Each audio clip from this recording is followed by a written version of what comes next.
All About Relationships is an engaging, lighthearted, and practical show designed to help people improve their relationships in meaningful ways.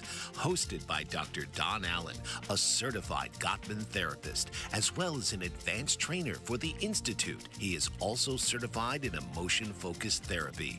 With over 40 years of experience in the field of psychotherapy, Dr. Allen is here to provide expert guidance on strengthening marriages, parent-child relationships, friendships, and more. Through insightful discussions, audience call-ins, and guest experts, viewers receive real-world strategies to enhance intimacy, communication, and overall relationship satisfaction. So now, please welcome the host of All About Relationships, Dr. Don Allen.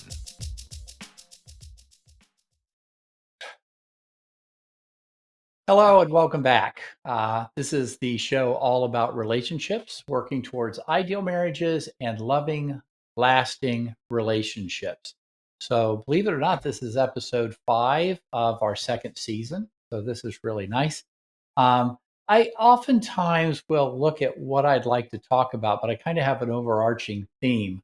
But I was just pondering this week as I was off for the Labor Day weekend. You probably noticed I had a rerun last week. So, wondering what to talk about. I do know that I'm excited because I'm going to be having a guest come on with his new book. So, it's going to be an exciting show. And his book is about infidelity. So, stay tuned for that to give you a little teaser for it. But I'm in the process of going ahead and producing that one pretty soon. But today I was thinking, okay, so if we're going to do that one of the things I would like to do is talk about building trust, which is the title for our show today, Building Trust. And this is an interesting one because, when we start having relationships and we start really getting to the point where we've been dating a while and we really like somebody, one of the things that are happening in that process, more than likely, is that you're beginning to get to know your partner. Now, I talked about limerence and that, gee, it's great to be alive feeling when you first meet with somebody, but that soon wears off. But what tends to continue throughout our entire lives is building trust. And if you think about it for a trust question, it's when I reach for you, are you there? When I call for you, will you come? And do you want to? And do you see me as a special person? And do you see me as somebody that's important to you, that you have really good motivation to protect and encourage and keep safe? So when you think about a lot of the dating, that's kind of what starts it. When we're first dating, let's say I am really excited to go out. I'll make it even better. Let's say I'm 20, I'm in college, and I finally got a date with this gal, and I really was excited about it and filled with limerence. So Friday comes around for the date, and I get no-showed, right? Well, I'm thinking, okay, well, I guess that person really didn't want to go out with me. But let's say that next Saturday she calls up and says, I am so sorry. All of these things happened, and that's what prevented me from going out with you. But if you give me another chance this week, this Friday, let's go out. So, okay, well, I still really want to go out. And they seem genuinely remorseful and repairing, and they really seem enthusiastic to go out with me. So we do, and it's a great date. Oh my gosh, it was a wonderful date. Couldn't wait to go out on the second date. Okay. So that's kind of where things start. Let's say after about the 25th date, I got no-showed 5 more times. Well, now that's an interesting thing, isn't it? Right? What builds trust? What makes love last? What makes people feel special and connected? So we're going to talk about those things because a lot of times over the years, we settle into relationships, but the best relationships build trust, enthusiasm, and positive perspective. And they have lots of bids for connection, and they can't wait to see each other and hug each other and cuddle with each other. So we want to talk about that. What makes that love last? All right. So I have some questions just to get you going on my topic today. So Here's something to think about. Okay. When your spouse says, I'll take care of it, do you feel relaxed or do you feel tense? You feel like you can count on them to take care of it, right? Do you believe your partner has your back in stressful situations? They're going to show up, right? Or do you have to brace yourself because you really think you're going to have to handle it alone? And you start worrying about, yeah, that's kind of what always happens. Okay. Do you believe that having a conflict will result in, at the end of it, you're closer to your partner than before you were with the conflict? Or do you think, oh my gosh, this is just going to keep it going? Let me look at some of these things, have some more. During the day, do you and your partner do little things for each other often that let your partner know, gosh, you're special to me and you're on my mind in a good way? So, this is one of the things that I just want to kind of start with because, if you're thinking, I don't know that that's true or not, then maybe what we need to do is we need to talk more about having this show and working for it. So, just real quick, I am Dr. Don Allen. I want to put up my screenshot for those of you who would like to get into contact with me. Understand, I would love to hear from you. You're really, really important to me with regard to coming up with new topics for the show. This is kind of our show. This is kind of our little club, our little community of trying to make relationships better. At the end of my show, I always say it's not a fair fight. And we really need to not only stick together, but in many ways take back good relationships because and this is a previous show, we really can drift into problems with relationships because of a lot of things that pull us away. The media, TV shows, they don't necessarily show us or marriage in a good light, but also special relationships, whatever your relationship is. That's important to me. So please, if you need to contact me about something, if you like a show that we can put on, please feel free to let me know about it. So let's talk a little bit more. I always start good, bad, and ugly, and this one is to the good. This is his to the good section. So one of the things I really wanted to showcase, and again, I invite you to go to the Gottman Institute and really look at their website. They have so many good things, far more than on my website, about just how to have wonderful relationships. But one of my favorite books John Gottman wrote was What Makes Love Last? And, the title of it, how do you have a loving relationship forever? Well, how do you do that? Well, this book is really especially good in talking about it. So I couldn't resist to do some of the highlights from his book and talk to you about it in the To the Good section. Okay. The first thing he gives you with real wisdom in that book is these sliding door moments that he calls them. Now, I call them choice points. But he gets that sliding door moment from the book Sliding Doors. When if you do this, this is where your life went. If you do this, this is where your life went. And just kind of notices it. But what he says is trust is built or eroded, right? In micro decisions, little things often, the little things we do. For me, I talk about, let's say you and your partner are on a bike trail and you're riding down the bike trail and you constantly have to make little micro movements towards the road and your bike balance and their bike balance. And you have to look ahead because there might be a twig or a branch on the road, or maybe it's there in front of your partner that you got to say, hey, look out. Or maybe there's a high branch that you got to duck under. So you have to continually make these micro movements.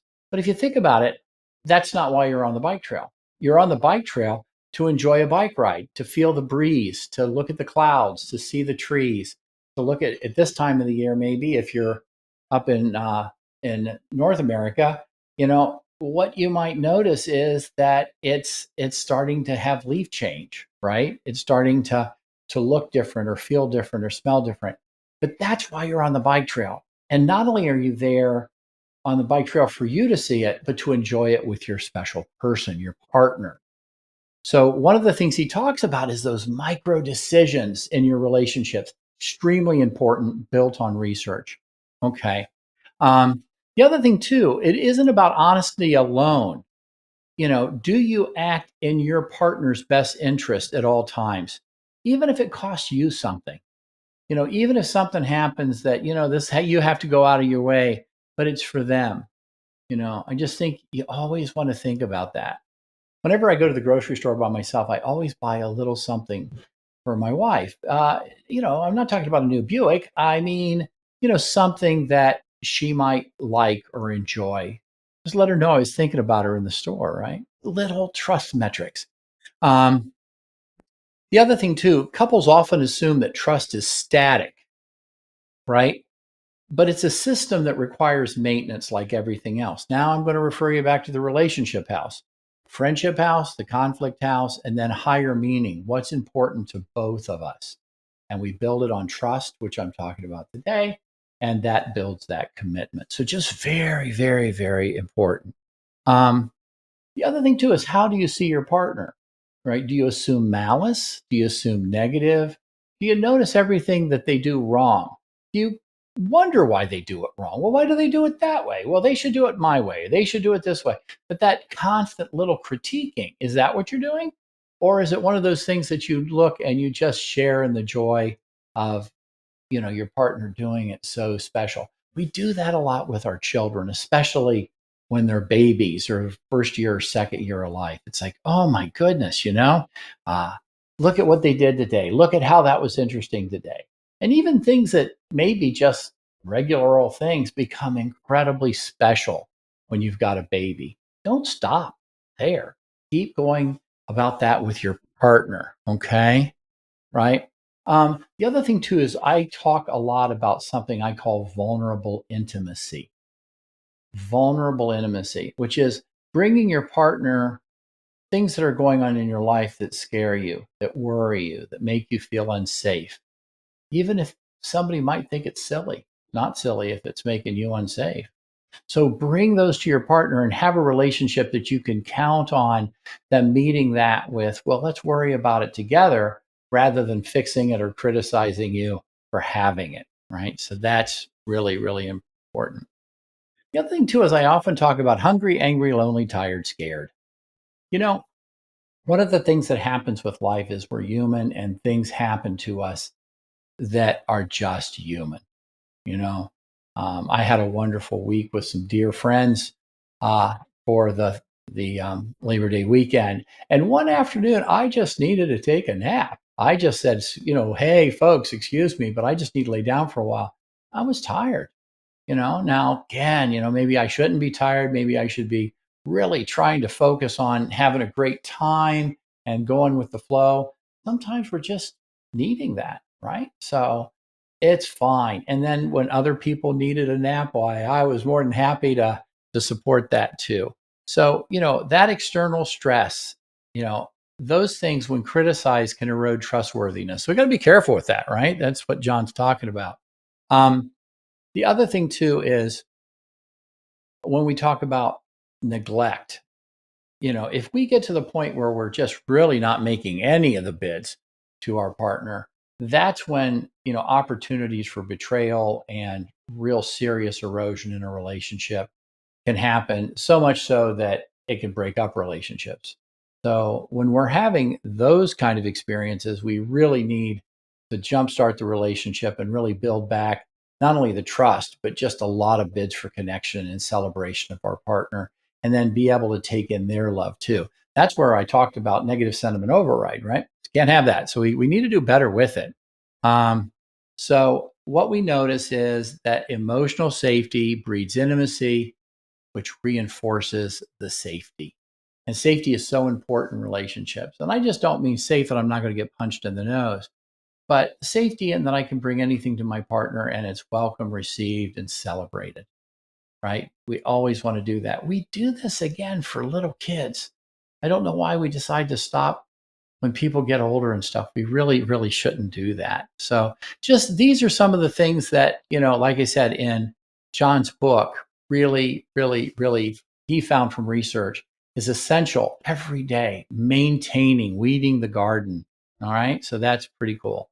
Well, you know what? I think this is a good breaking point. Let's do a commercial, come back. I am excited to come back, and we're going to look at some of the questions from the mailbag.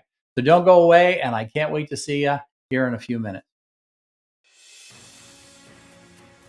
Mike Zorek, a three-time California state champion in Greco-Roman wrestling at 114 pounds.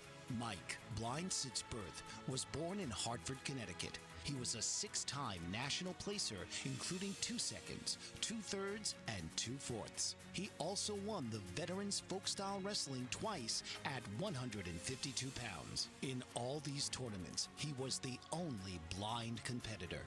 Nancy Zorek, a creative spirit whose talents have taken her to the stage and into galleries and exhibitions in several states. Her father, a commercial artist who shared his instruments with his daughter and helped her fine-tune her natural abilities, influenced her decision to follow in his footsteps. Ms. Zorek has enjoyed a fruitful career doing what she loves. Listen Saturday mornings at 12 Eastern for the Nancy and Mike Show for heartwarming stories and interesting talk.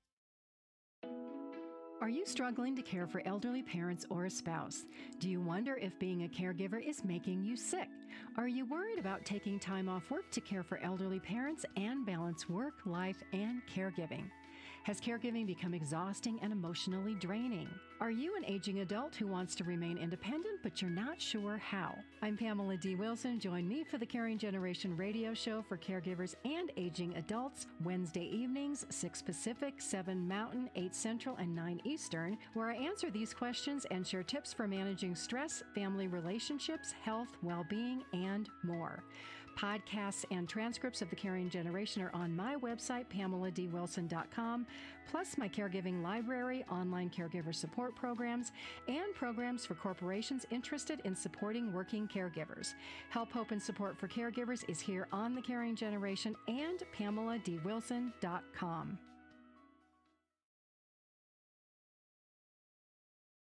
And we're back. All right. Well, we're in the second section. We just kind of did a little bit to the good, things that you can do in relationships that can really improve your marriage, your special person relationship, those kinds of things. So we're excited to hopefully do that. Remember, I just want to plug again, a lot of the segment that I just gave you come from John's book, Making What Makes Love Last. So if you're interested in this and you want to read more, I highly recommend that book. Honestly, it is one of my favorites from John. So we're going to talk a little bit from the mailbag now, look at some of the questions that we have. And I always pick these as they relate to my topic for the day. The first question I have here is my spouse and I don't fight, but we also don't talk much anymore. Is that normal? Well, that's the one I want you to go back and look at my presentation on drift from mid-August. I think it was my 4th show.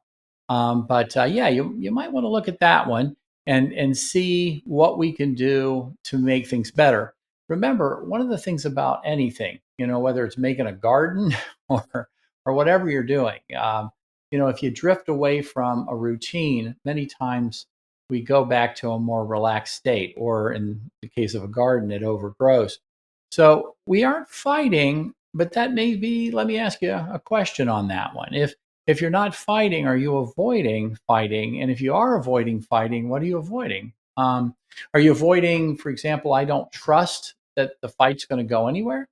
I don't trust that I can talk to my partner about something in a meaningful way. I don't know. So sometimes one of the things people do to avoid conflict is they stonewall. They just don't talk about it. And the problem is, back to my weeding the garden, if you don't have a system for having conflict and getting rid of it and just forgetting about it, it can start to build up. And that can lead to, in the relationship house, negative sentiment override. So we don't want that. So we have to trust that our partner and I can talk freely and openly. If you're having a problem like this, I would bring it up just as that. Hey, I noticed that we kind of don't talk about important things. Have you ever noticed? And that person may say, well, you know what? I don't like conflict because conflict makes me uncomfortable. Well, okay. I think it makes everyone uncomfortable, but I think there's certain things we need to do just to talk about it so that we can not only get it out of the way, but then we can go back to having fun in life and cuddling more and just being connected.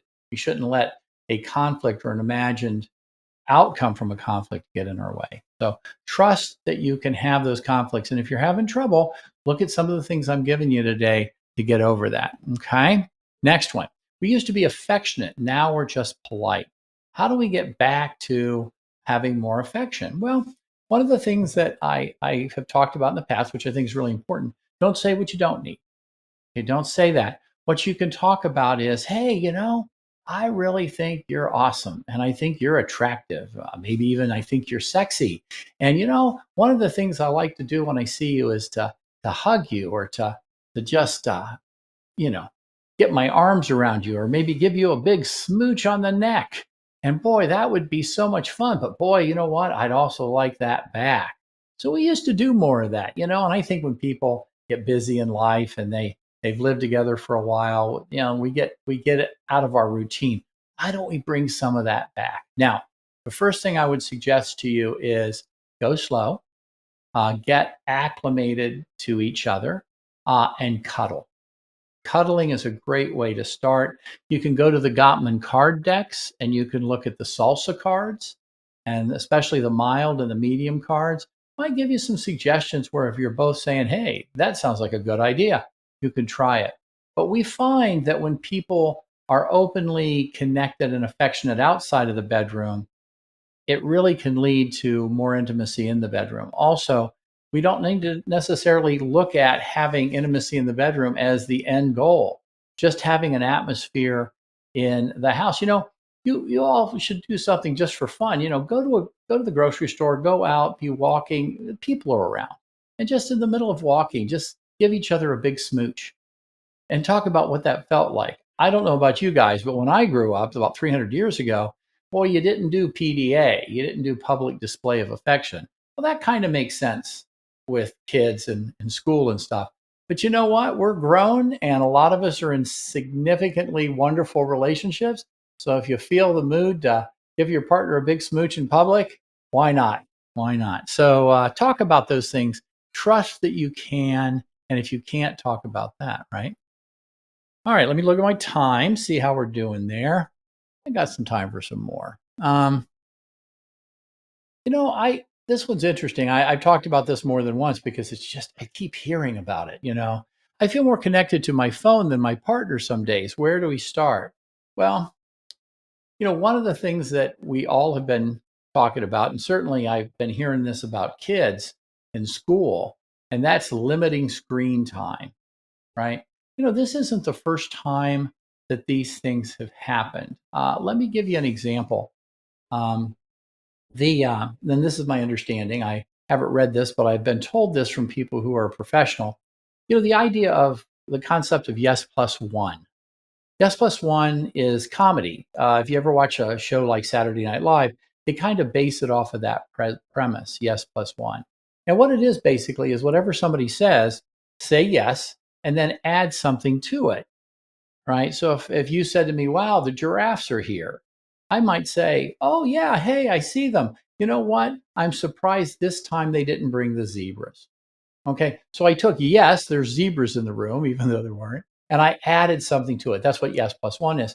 That apparently was invented by a woman named Viola in the time over post-war. So World War II had just ended, and a lot of kids were working in factories to support the war. So when they went to elementary school, they didn't go on the playground and play.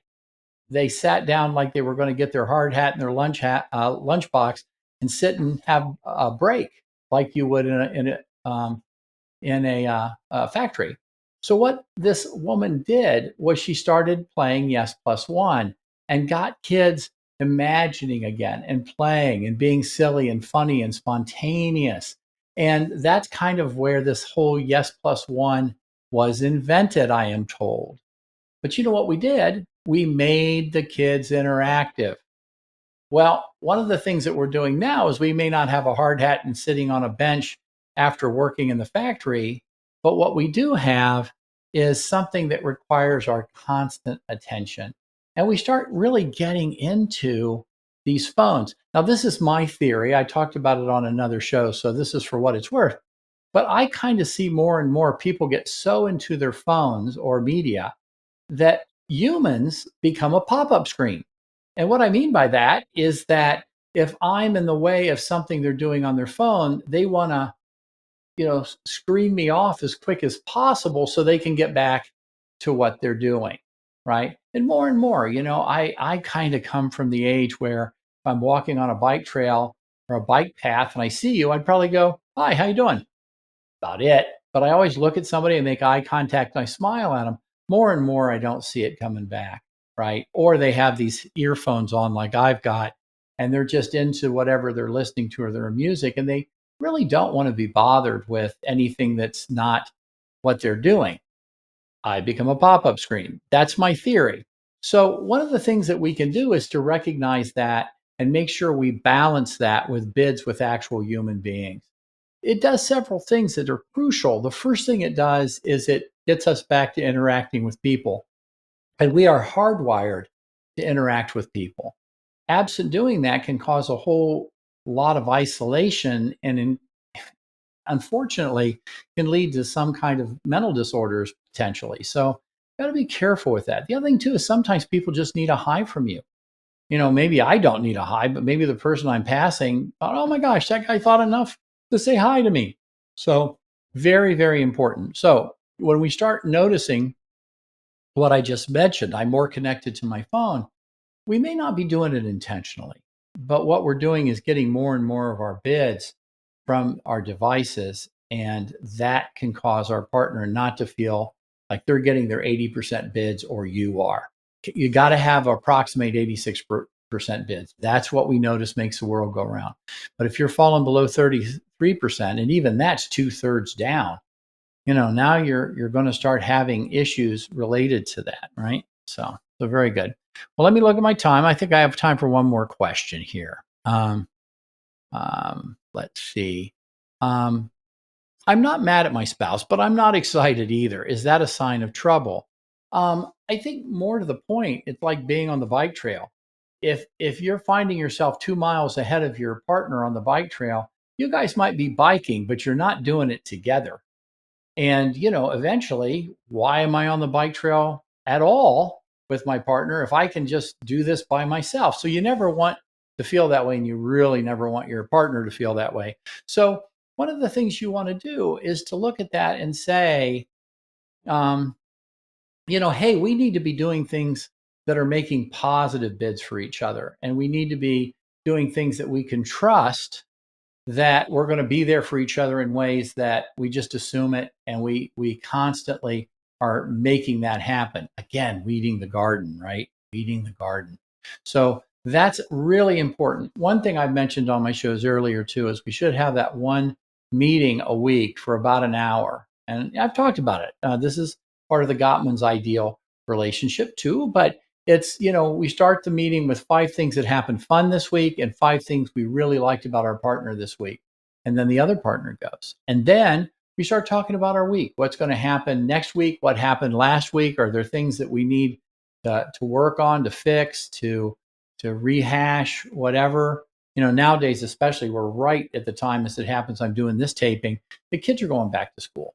So can you imagine how many things are going into that for those parents with kids in school? And for those of us who aren't, we certainly know those school buses are back on the road. But just so many things kids are involved with and that we want to support. But we can't do that at the expense of our relationship and of making sure the family's organized and with plenty of connections and family traditions. So very, very, very important. So I'm looking at my time. I think this is probably a nice time to get away from the mailbag, and we're going to go back. And the third section is, practical ways we can really build trust in relationships and connect with our partner, not only in the moment, but in the day, in the week, in the month, and then have our special tradition times that we really do extra bonding and connecting. We'll see you right after break. Please come back, and we're going to talk about those things. Master of words, powerful player. What life-changing words can Dr. Janet Smith Warfield pull out of her magical toolbox that just might mysteriously open a door you never knew was there? A door to free yourself from fear forever. Transform your rage into right action. Release your guilt. Position you into a life of freedom, purpose, passion, power, and peace, all quite suddenly, unexpectedly, and almost miraculously, with no effort on your part. Join Dr. Janet on Dancing with Words, Dancing with Wisdom, as she and her guests show you how words map our experiences, immersing you in a sound bath that relaxes your muscles, opens your mind, and supports you in co-creating your extraordinary life.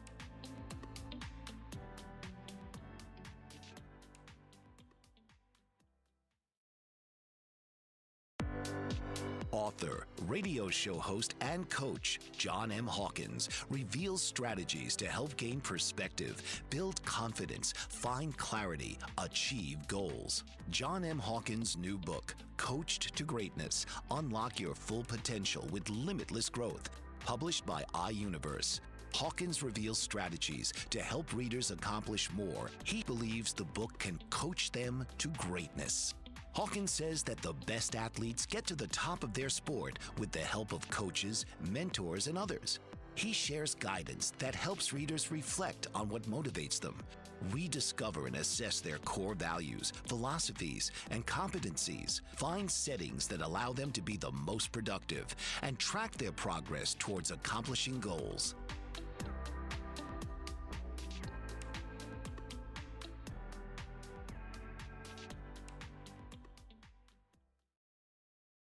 All right, we're back. So we just got through with a mailbag. Nice segments, by the way, for some really good news you can use about relationships.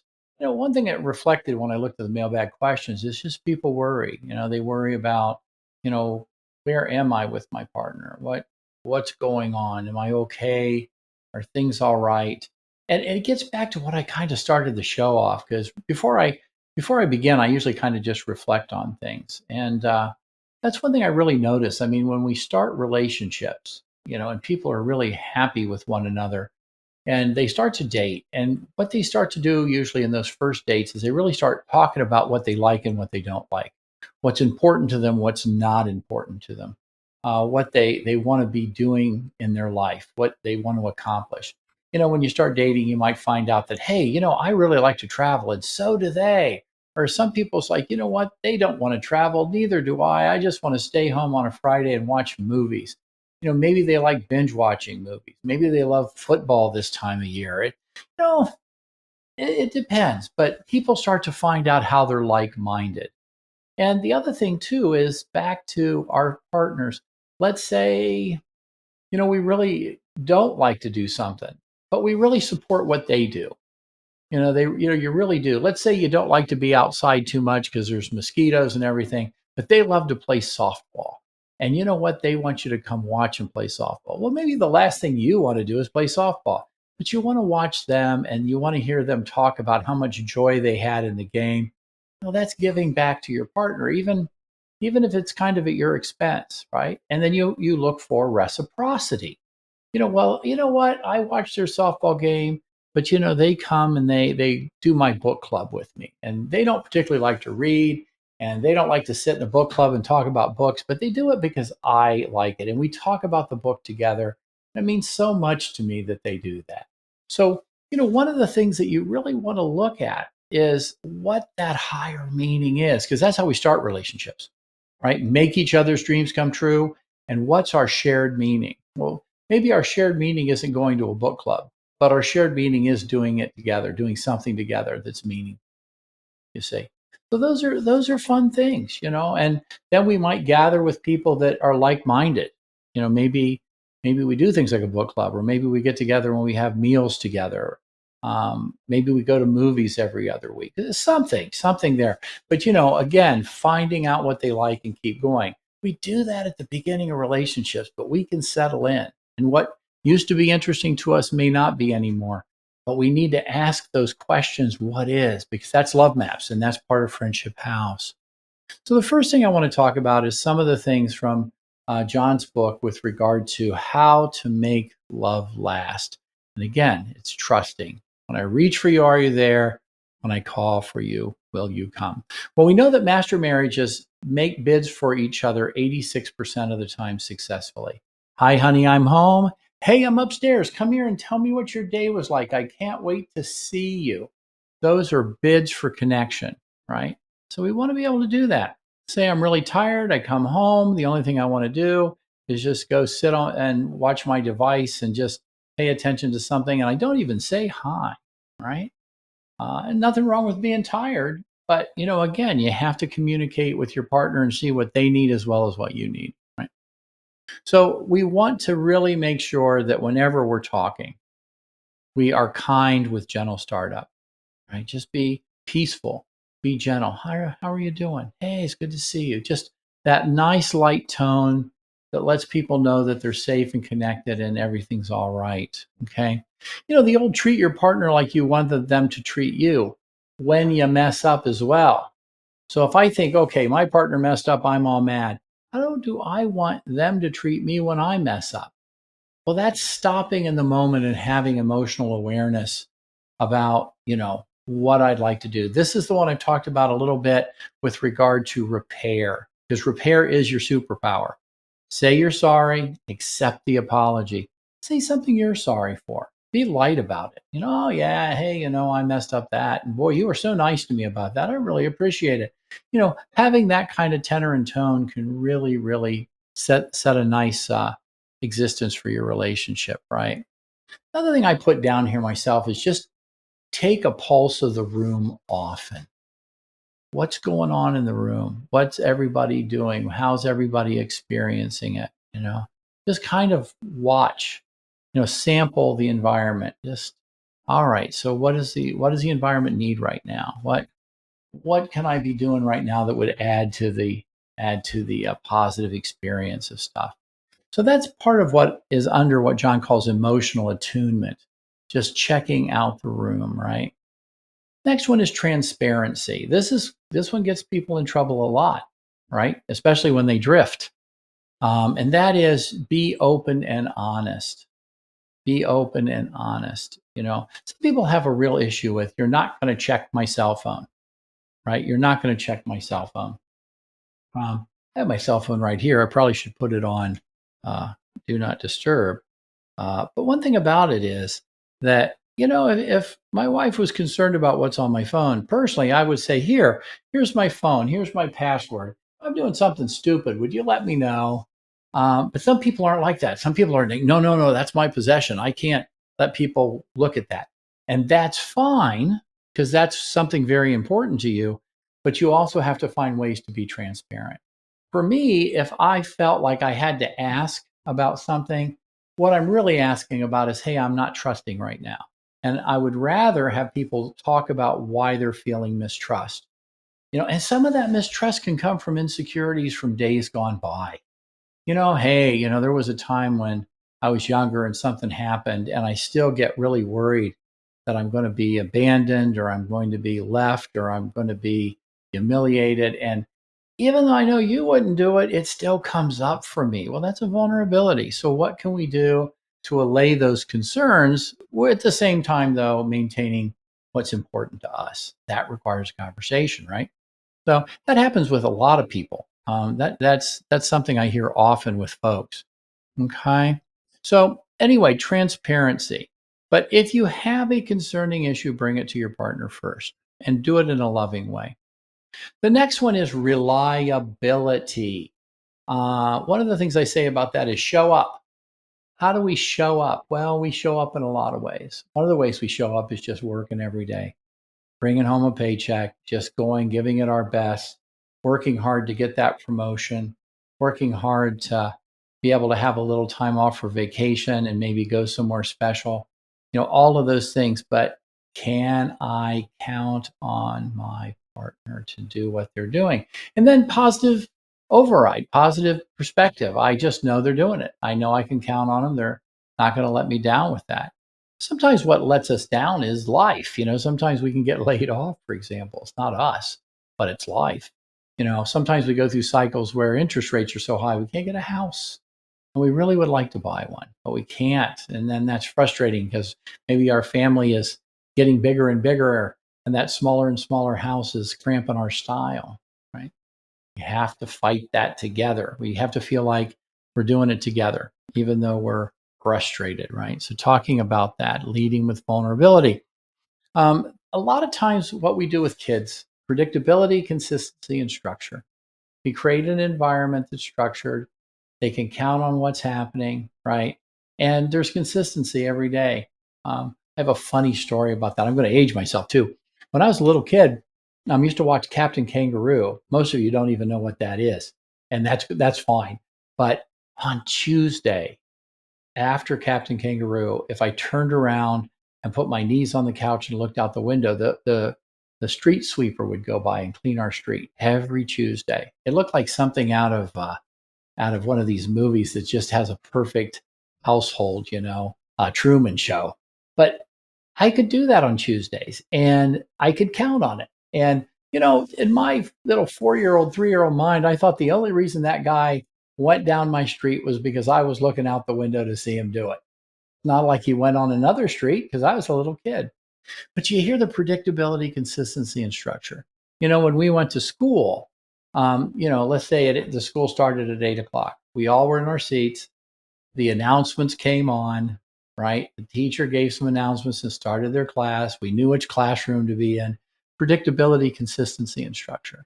And I can tell you, because I worked in schools for years, and boy, I'll tell you, when you had something that disrupted that, it was really hard because the kids were just little ricochets all over the place because you disrupted their structure, right? Now, it's not to say that they didn't like it. They may have been excited by the assembly or something, but you saw all that kinetic energy fill the room because we changed that. In relationships, being predictable, consistent in structure, having reliability also breeds transparency, right? We know transparency for that. I've already talked to you, and I'm not going to spend a lot of time on this, but your secret weapon is repair. When you mess up, and you're going to mess up, and so is your partner, say you're sorry. Say, oh man, I wish I had a do-over on that one. But it's real easy to mess up, and our partner can be really annoyed with us. That's okay. But when they settle down, get back to knowing we both mess up, right? So just really keep that at the forefront. Building a culture of appreciation is part of weeding the garden, catching your partner doing it right, right? But it's also stopping and noticing how incredibly important they are to you. I like to give examples where a lot of us just kind of know this.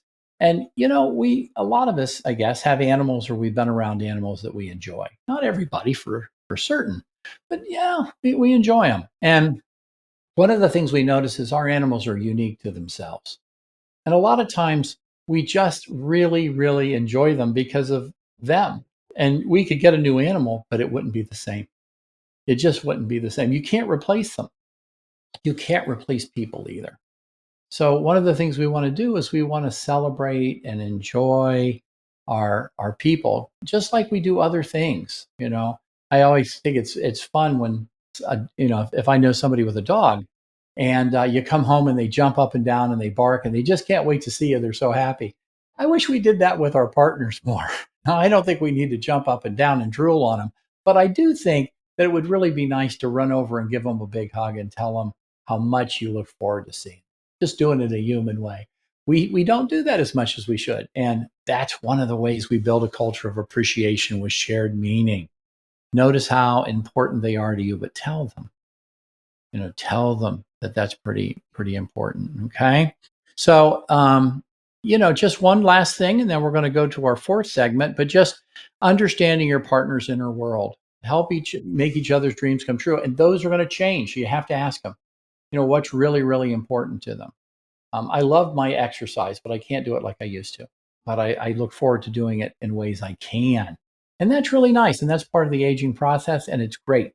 So when you're younger, you might want to try to break your personal best. When you get older, you may want to just make sure you get out and walk for 40 minutes. But whatever it is, do it well. All right, so we're going to break. We're going to go to our last segment, which is that fun thing we're all going to do this week. We'll see you shortly. Are you struggling to care for elderly parents or a spouse? Do you wonder if being a caregiver is making you sick? Are you worried about taking time off work to care for elderly parents and balance work, life, and caregiving? Has caregiving become exhausting and emotionally draining?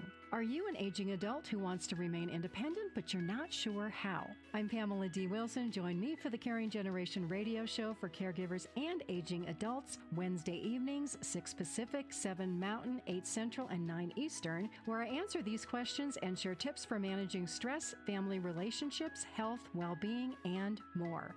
Podcasts and transcripts of the Caring Generation are on my website, PamelaDWilson.com, plus my caregiving library, online caregiver support programs, and programs for corporations interested in supporting working caregivers. Help, hope, and support for caregivers is here on the Caring Generation and PamelaDWilson.com. Master of words, powerful player. What life-changing words can Dr. Janet Smith Warfield pull out of her magical toolbox that just might mysteriously open a door you never knew was there? A door to free yourself from fear forever. Transform your rage into right action. Release your guilt. Position you into a life of freedom, purpose, passion, power, and peace. All quite suddenly, unexpectedly, and almost miraculously, with no effort on your part. Join Dr. Janet on Dancing with Words, Dancing with Wisdom, as she and her guests show you how words map our experiences, immersing you in a sound bath that relaxes your muscles, opens your mind, and supports you in co-creating your extraordinary life.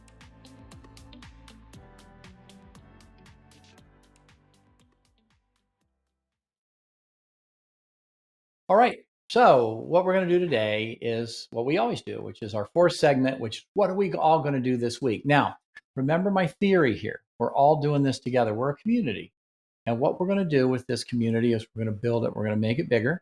And we're going to be doing the things that we learn on the show with our partner. But then the other thing we're going to do is get more people involved with it. So one thing I hope is if you're watching the show, maybe you're driving down the road and hearing the show on one of our radio podcasts, what I'd like you to do is to go home and say, hey, I just heard this show on television, and or I heard this on the radio, and I want to watch it with you. I want to sit down and actually watch this. Easiest place to find me is on YouTube, but I'm on a lot of different venues. And what you can do is watch it with your partner, stop the show and talk about it. So you see me do this live or you hear me do it live. Okay, you take it in for the first time. But the second time you begin to slow it down and then apply it, right? And learn it. And then it becomes part of you. And then it becomes part of your routine. Now you're weeding the garden. So that's what I'm hoping for. I'm hoping for people to look at this. Remember, one of the things that I always say is this needs to be true 2,000 years ago and probably will be true 2,000 years from now. Because what I try to do is not look at fads, not look at interests, certainly stay away from politics, but be about relationships. And if I can do that and I can give good education on why we should do this and how we should do it, and then you can go to places like National Marriage Seminar and check out their website. You can go to the Gottman Institute, check out their website. Some of the books that I have on the air, you can go to their website. You can read their books. So I hope you'll look at the community that I bring to you as well, because I'm bringing very interesting people. I try to stay away from A-listers because I think A-listers are great, and maybe I'll have some on. But there are a lot of people just like you and I that really make the world go round, that understand this extremely well. These people I know, I trust, and I will bring them to you, and you can count on me to bring you people that are really good and interesting. So what we're going to do today is we are going to all do this assignment. And here it is. I want you to go to your partner. Now, normally I say do this once, but I want you to do this each day. All right, here we go. Is there something I can do to help you feel more supported today and make you feel like I'm showing up? Okay, we talked about showing up. So going to your partner and say, hey, honey, is there something I can do to help you feel more supported today and make you feel like I'm showing up? And then if you do it, ask them what that experience was like. Maybe they'll do it for you too. But it's being mindful about it. It's building these ways of doing things that you can begin to look at and count on. So I'm going to say it one more time, but that's why I want you to go back and watch these shows, right? You say to your person, is there something I can do to help you feel more supported today? Right? If they can count on that, that's trust. It's what makes love last, right? And I want to do something in a way that makes you feel like I'm showing up for you. Now, a lot of times we get defensive about that. Well, wait a minute, I'm showing up. I go to work every day. I bring home a paycheck. What do you mean? No, I'm saying we do that out of love. We don't do it out of obligation. We do it out of love. And it's something that we have joy in doing, even when we don't feel like going to work. We do it because it gives us meaning and purpose and identity, but we bring it home to our family and we make that happen. You know, I look at my own parents and they're gone now, but the countless things they did to really make sure my world was wonderful and how much they must have been just thinking about me in order to help bring me along to be what I could be when I got older. We need to do that for our partner, make each other's dreams come true. And then what happens if we do it really good? Then we look back at the last 10 years and it's become an adventure. It's become the story of us. So it's really, really cool to do it that way. So I want you to do that. I always kind of end with the same thing. Always remember safety first, right? Relationships have to be built on safety, and that's a big part of trust, right? I'm on every Wednesday, 1:00 Eastern time, and you can see me throughout the world. So let people know if they're in California, they can watch me at 10. If they're over in Europe, they can watch me 6 hours ahead of 1:00 Eastern. But I'm around, so I want everybody to look at this, to share in it, to really make their relationships better. You know, one of the things I always say is this is not a fair fight. The relationships of the world are really under duress. And one of the reasons I'm doing this show is to not only do these live, but to create a legacy of shows that people can look at and over time take these shows and really make that so that their lives are happier, special, and they have people they love in their lives. So thank you for watching today. Like I said, I'm excited to get somebody on for a book review pretty soon. I'm probably going to tape my next show. I won't be live because I will be in California next Wednesday, but the show will be there and hopefully ready to go. And I encourage you to watch it. And we'll see you next time on All About Relationships, working towards loving marriage and loving lasting relationships. Take care, and we'll see you then. While All About Relationships is educational and entertaining, it is not a substitute for therapy, counseling, or professional advice, but an informative space for learning and growth. So tune in each week for an engaging and reliable approach to your relationships, ensuring viewers with practical tools to create deeper connections in their daily lives. Whether tackling conflict resolution, emotional intimacy, or family dynamics, this show is your go-to resource for anyone looking to foster healthier, happier relationships in a supportive and lighthearted environment. Every Wednesday, 1 p.m. Eastern.